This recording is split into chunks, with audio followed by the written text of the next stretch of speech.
Wesh la team, comment ça va? Bienvenue les gars, bienvenue aujourd'hui pour un nouveau live, parce que ça va être un petit live détente où on va justement regarder un petit peu les commentaires YouTube, on va aussi parler théorie, on va parler plein de choses autour de One Piece. Donc voilà, j'espère que vous êtes bien accrochés, comme d'habitude, la petite auto-promo, n'oubliez pas les gars, si vous voulez soutenir, si vous voulez aider la chaîne, vous avez juste à mettre pour la team YouTube le petit commentaire, le petit like, le petit follow, et si jamais vous voulez soutenir de manière financière, que ce soit sur Twitch ou YouTube, vous avez les souscriptions. Donc voilà, merci à tous ceux qui le font, ça fait grave plaisir les gars, merci tiens. Et là on est là, on continue, hein, j'espère vous rendre correctement tout ce que vous m'envoyez comme force. Donc voilà les gars, donc let's go, petite ouverture, calendrier Netflix comme d'habitude. Très plaisant comme son. On a ici plusieurs choses à ouvrir. Et hier on était le 8, aujourd'hui le 9. Non, hier on était le 9 et aujourd'hui le 10, c'est ça? Ouais, du coup, on va ouvrir le 8. Non, plutôt le 9 et le 10, parce que le 8 on l'a déjà ouvert. 8 il est là, c'était Squid Game hier. Et voilà, le 9 et le 10. Donc déjà le 9 il est là, c'est Stranger Things et c'est plutôt énorme. Ok, donc déjà petite ouverture les gars. On a ça, Stranger Things. Donc je sais pas c'est quoi. Enfin je crois savoir mais je suis pas sûr. Ok, ah oui, c'est vrai, j'avais oublié.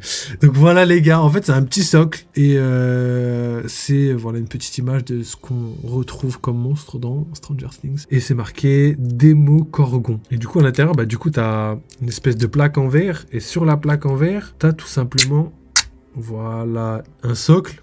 Plus bah, le petit truc là qu'on va mettre en place pour que vous puissiez le voir s'il veut bien s'enlever. Je vais le péter gros. Et en gros ça fait un petit socle comme ça. Donc voilà, petit socle qu'on peut mettre bien nazi la digeste. Bien claqué au sol. Non ça va, j'aime bien. Donc voilà, c'est un petit goodies. Mais c'est vrai que c'est moins bien que par exemple le drapeau de One Piece. Le budget il était tout dans le drapeau de One Piece. Parce qu'en vrai on en a eu quelques-uns qui étaient vraiment pas mal. Mais là, en termes de qualité, je pense que ça baisse. Mais en fait si ça baisse, je pense que c'est parce que c'est le milieu du mois. Je pense qu'ils ont tout réservé pour la fin du mois où justement il y aura quelque chose de ultra quali. En tout cas j'espère parce que sinon la douille hein, ça coûte rush ça. Donc là ici on a Outer Banks, les Outer Banks, donc voilà on a un petit bracelet. Donc voilà Outer Banks, je vous avais dit n'importe quoi l'autre coup, en fait j'ai confondu avec un autre truc.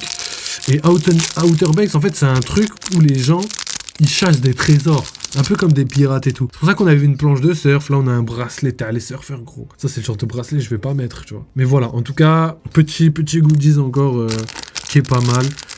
Mais j'ai beaucoup d'attentes pour ce qui reste. J'ai beaucoup d'attentes pour ce qui reste parce que, au vu du prix, logiquement, t'as des trucs vraiment pas mal, frère, dedans.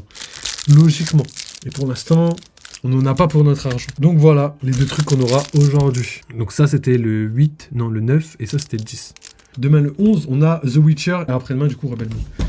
Donc voilà les gars pour le petit calendrier Netflix. Donc c'est parti pour tout simplement react aux théories YouTube. J'espère que vous êtes bien prêts les petits gars. Les petits potes.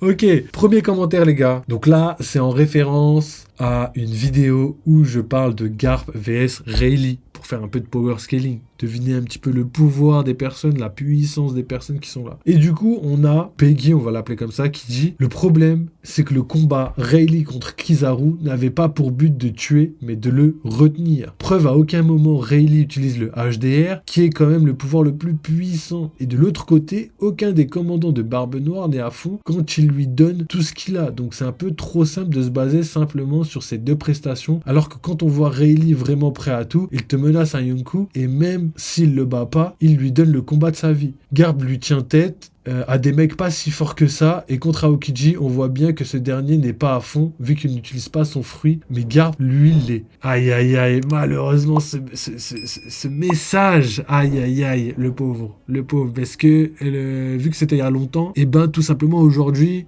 on a tous les éléments qui prouvent totalement le contraire, mais vraiment totalement. Mais on va répondre à tout ça. Maintenant, il s'agit de prendre textuellement les paroles des persos. Garp aussi dit que la marine ne peut pas gérer Barbe Blanche et Rayleigh en même temps. Donc ça, c'est encore les mêmes arguments qu'on a depuis 10 ans, les gars, 10 ans. Donc je vais répondre aux anciens arguments très rapidement, comme ça on n'en parle plus. Et après, je vais expliquer pourquoi on se base sur ces deux prestations. Tout simplement déjà parce qu'il n'y a que ces deux prestations. Garp se bat une fois, Rayleigh une seule fois. Et quand on menace quelqu'un, c'est pas parce qu'il a du flow que ça veut dire qu'il est très très puissant. Je veux dire qu'il est égal à un Yonkou. Et ça, voilà. Bon, on en parlera après. Donc, premièrement, Garp dit qu'on peut pas gérer Barbe Blanche et Rayleigh en même temps. C'est normal parce que Barbe Blanche, quand il vient combattre avec sa flotte et qu'il y a une guerre, on a besoin des 3 amiraux. On l'a vu qu'on a besoin des 3 amiraux. Et pour capturer Rayleigh, déjà, ça veut dire qu'il faut supprimer un amiral. Tu supprimes un amiral de la guerre, déjà, ça y est. Le combat à Marineford, tu sais que c'est les pirates qui vont gagner. Et en plus, pour capturer Rayleigh, donc voilà, ça veut dire qu'il faut faire des sacrifices, il faut le capturer, c'est-à-dire on veut le garder en vie, et ben pour moi, il faut au minimum 2 amiraux. Donc quand tu prends ça en compte, ça veut dire que pendant la guerre, pour gérer Rayleigh et Barbe Blanche, il faudrait à peu près 2 amiraux pour capturer Rayleigh, vraiment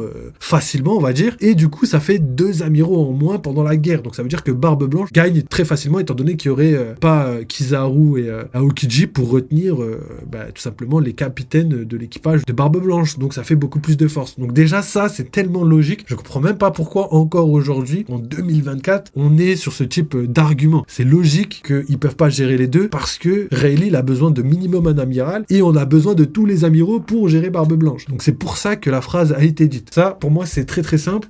C'est pas du tout un argument qui sert Rayleigh, c'est plutôt un argument qui montre que le combat contre Barbe Blanche est très très important et qu'on doit se focaliser là-dessus avec tous les effectifs. Et ça, ils l'ont déjà dit plusieurs fois dans le manga. Donc ça c'est répondu. Deuxièmement, il a dit Garp lui tient tête à des mecs pas si forts que ça.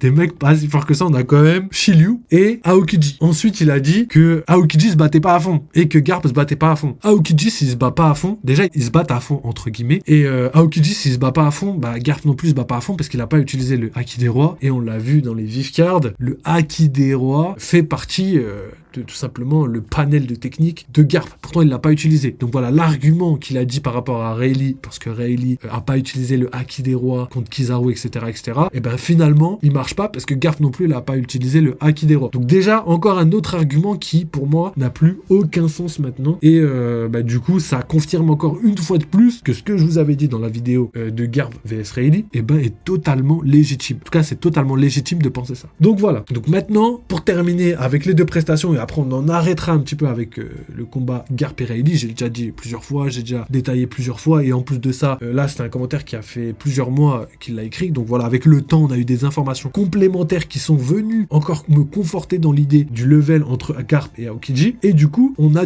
les deux prestations. On a la prestation de Garp face à l'équipage de Barbe Noire, qui se tape plusieurs commandants et plusieurs personnes puissantes comme Rayleigh et Shiryu. Et en plus de ça, la mission était de sauver Kobe et de pouvoir faire en sorte qu'il s'enfuit. Et c'est quelque chose qu'il a réussi. Quand on a la comparaison avec Rayleigh qui se bat avec un seul amiral, et ben tout simplement, on voit clairement que lui n'arrive pas à sauver les Mugiwara parce que le but, comme il le dit, le but c'est pas de retenir uniquement, comment il s'appelle, Kizaru. Le but c'est clairement de sauver les Mugiwara. Donc voilà, faut pas se tromper, faut bien analyser les gars, parce que le but c'est de sauver les Mugiwara. Pourquoi ? Parce que Rayleigh le dit lui-même, c'est pas moi qui le dis. Il dit je peux pas faire plus malheureusement, j'aimerais pouvoir vous aider plus. Donc en fait, s'il est là, c'est pas juste pour retenir Kizaru, son but premier c'est de pouvoir sauver les Mugiwara. Donc voilà, quand on a tous ces éléments, on comprend assez facilement que Rayleigh était à bout de force et qu'il était vraiment à fond, étant donné que lui-même dit je ne peux pas gérer l'amiral et en même temps sauver les Mugiwara. Et Garp c'est la même chose, il s'est battu entre guillemets à fond, mais il a pas utilisé le Haki des rois parce que voilà, il pouvait pas faire plus que ça. Et même utiliser le Haki des rois, est-ce que ce serait judicieux? Parce que je pense que ça pompe énormément d'énergie, énormément de Haki. Et est-ce que le mieux dans ces situations précises, c'est pas de conserver son Haki pour pouvoir attaquer très fortement sans avoir besoin d'être complètement, tout simplement, fatigué à la fin. Donc voilà, il faut comprendre aussi que l'utilisation des Haki doit être gérée correctement parce que c'est comme les fruits du démon. Quand tu vois Luffy qui utilise le Gear 5, s'il utilise le Gear 5 contre des randoms, c'est complètement débile parce que voilà, il va arriver devant le boss, il aura plus aucune énergie. Bah là, c'est exactement la même chose. Est-ce que le but, c'est vraiment d'utiliser toute son énergie pour vaincre la personne? Peut-être que ça aurait pu servir dans certains domaines, mais contre Kizaru, je pense qu'il savait que ça aurait été trop compliqué de pouvoir le battre. En tout cas, c'est ce que Oda a mis dans le manga comme information. Donc voilà, en tout cas, pour ça, je clôture ce petit détail, mais pour moi, c'est clairement expliqué. Je vous ai donné toutes les informations et tout ce qui a été dit dans ce message, et ben avec les informations qu'on a eues plus tard dans le manga, ça me conforte encore dans mon idée parce que voilà, on a eu l'information de Barbe Noire qui dit que voilà, personne d'autre n'aurait pu s'occuper de Garp à part Aokiji. Ça veut dire que Aokiji est mis au-dessus de Shiryu, premièrement, même si voilà, ça reste que mon avis, mais bon, je vous laisse vous-même voir les informations franchement, c'est pas moi, c'est le manga qui dit ça. Hein. Et ensuite, la deuxième information, c'est dans les cartes de Garp, on voit qu'il a le Haki des rois. Donc voilà, ça montre à quel point Garp n'est pas non plus quelqu'un de faible. Il a réussi à 6C au plus haut niveau de la marine. Et quand je dis niveau, c'est pas forcément au commandant, c'est plutôt au niveau puissance. Et pour ça, il fallait, je pense, le Haki des rois. Donc voilà, vous avez toutes les informations. Maintenant, je ne veux pas me répéter parce qu'en fait, c'est des trucs que je rabâche. C'est des choses que vous devez savoir tout simplement parce que voilà, l'analyse est là. Je fais que donner les éléments qui sont dans le manga. Après, c'est à vous de vous faire votre propre avis. Moi, vous avez mon avis. Ok, quelqu'un, bon, la même personne qui me dit désolé, mais dire que maîtriser le HDR veut rien dire, c'est cracher sur l'œuvre en fait. Toi, tu parles du premier niveau de maîtrise du HDR en parlant de Ace et Doffy, alors qu'il ne s'agit pas de son éveil. Rayleigh maîtrise le HDR à son plein potentiel et désolé, mais si t'as pas le HDR aussi, tu peux pas être au-dessus de lui. Ça, c'est faux. Ça, c'est faux pour plusieurs raisons. Déjà, on va répondre aux premières phrases. Premièrement, pour faire simple, maîtriser le HDR, je suis toujours d'accord avec le fait que ça veut rien dire de juste maîtriser le HDR, c'est-à-dire tu utilises le HDR comme ça, tu endors des gens. C'est le premier niveau, donc pour moi, c'est un niveau de base. C'est-à-dire que c'est pas ça qui va te hisser au sommet de la piraterie. Ce qui va te hisser au sommet, c'est vraiment le fait de pouvoir le revêtir. Donc, tout est dit, et en plus tu confirmes ce que je dis 2 secondes après, donc ça veut pas dire que je suis en contradiction avec l'œuvre, au contraire, je trouve que ce que j'ai dit c'est complètement cohérent avec la maîtrise du haki. Et puis de toute façon c'est dans le manga les gars, vous savez très bien, hein, j'invente rien pour l'instant, c'est des choses que tout le monde est d'accord pour dire que Doflamingo il a aucune chance contre la plupart des gens qui se sont hissés au sommet quoi. Et pourtant il a bel et bien le HDR, donc le HDR c'est pas une preuve de puissance, seul le revêtement et en plus de ça suffit pas, parce que voilà le HDR c'est le reflet aussi de la volonté, et si t'as pas une grosse volonté suffisamment grande, bah, tu vas être forcément moins fort. En tout cas, juste en termes de HDR. Et n'oubliez pas que le HDR, c'est la chose la plus forte que tu peux maîtriser, mais que si tu le maîtrises au sommet. Par contre, les fruits du démon sont pas à prendre à la légère, parce que je vous l'ai déjà dit, Luffy maîtrisait le HDR revêti, il a pas réussi à battre Kaido, seul le Gear 5 lui a donné la chance de pouvoir atteindre ce level. Donc le power-up était plus axé sur le Gear 5, en tout cas à Wano, c'était le plus important, alors que le HDR était mis un petit peu au second plan. Pourquoi ? Parce que je pense que la maîtrise que Luffy a du HDR, elle est pas suffisamment puissante pour pouvoir vraiment prendre l'ascendant sur Kaido. Kaido a une meilleure maîtrise du HDR. Par contre, le power-up lié au fruit du démon va permettre à Luffy d'atteindre ce niveau légendaire. Donc voilà, c'est dans ce sens-là que je disais que le HDR veut rien dire, parce qu'un bon fruit du démon vraiment puissant peut te donner énormément de puissance si tu le maîtrises correctement, et qui peut surpasser de temps en temps certains HDR. Et on l'a vu, comme je l'ai déjà dit, le HDR de Luffy n'est pas mieux maîtrisé que celui de Kaido. On l'a vu parce que Kaido, ça fait des années, c'est la créature la plus forte du monde, et c'est impossible que Luffy puisse maîtriser le HDR mieux que Kaido alors qu'il l'a utilisé 2-3 fois. Ce serait complètement illogique en termes de power-up. Et c'est pour ça que Oda a mis en place le Gear 5 avec la transformation, etc., etc. Donc voilà, tout ça pour vous dire que tout ce que je viens de dire confirme